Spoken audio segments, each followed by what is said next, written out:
ಕನ್ನಡದಲ್ಲಿ ಬಂದರೆ, ಹೋದರೆ, ತಿಂದರೆ, ಹೇಳಿದರೆ ಅಂತೆಲ್ಲ ಹೇಳ್ತೀವಿ. ಇದನ್ನೆಲ್ಲ ಮಲಯಾಳಂನಲ್ಲಿ ಹೇಗೆ ಹೇಳೋದು ಅಂತ ನೋಡೋಣ. ಬಂದರೆ ಅನ್ನೋದಕ್ಕೆ ವನ್ನಾಲ್ ಅಂತ ಹೇಳೋದು. ವನ್ನಾಲ್, ಳ ಅಲ್ಲ, ಲ. ಮಲಯಾಳಂನಲ್ಲಿ ಚಿಕ್ಕ ಲಾವನ್ನು ಸ್ವಲ್ಪ ಮೃದುವಾಗಿ ಹೇಳ್ತಾರೆ. ಲ, ಲ, ವನ್ನಾಲ್, ಪೋಯಾಲ್, ಆ ರೀತಿಯಲ್ಲಿ.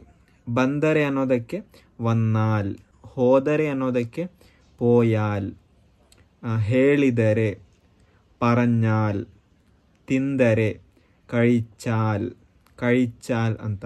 ಅದು ಕಳಿಚಾಲ್ ಅಂತ ಬರುವಂಥದ್ದು ಳ, ಕಳಿ.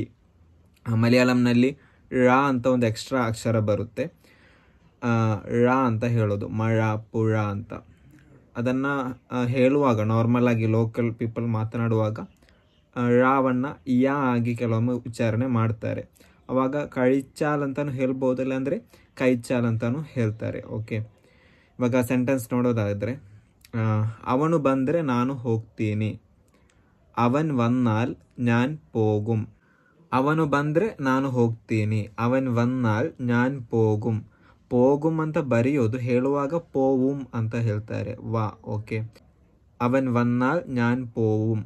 ಓಕೆ, ಅವರು ಬರೆಯುವಾಗ ಪೋಗುಮ್, ಬರೆಯೋದು ಗ ಅಂತ ಉಚ್ಚಾರಣೆ ಮಾಡುವುದು, ಆದರೆ ಲೋಕಲ್ ಪೀಪಲ್ ಮಾತನಾಡುವಾಗ ಪೋವುಮ್ ಅಂತ ಹೇಳ್ತಾರೆ. ಓಕೆ, ಈಗ ಬೇರೆ ಸೆಂಟೆನ್ಸ್ ನೋಡೋದಾದರೆ, ಹೋದರೆ ಅಂತ ಹೇಳೋದಕ್ಕೆ ಪೋಯಾಲ್ ಅಂತ ಹೇಳೋದು, ಪೋಯಾಲ್. ಅವನ್ ಪೋಯಾಲ್ ஞான் പറയാം. ಅವನು ಹೋದರೆ ನಾನು ಹೇಳ್ತೀನಿ. ಅವನ್ ಪೋಯಾಲ್ ஞான் പറയാം. ಅವನ್ ಪೋಯಾಲ್ ஞான் പറയാം. ಅವನು, ಅವನ್. ಪೋಯಾಲ್ ಹೋದರೆ, ஞான் ನಾನು, പറയാം ಹೇಳ್ತೀನಿ.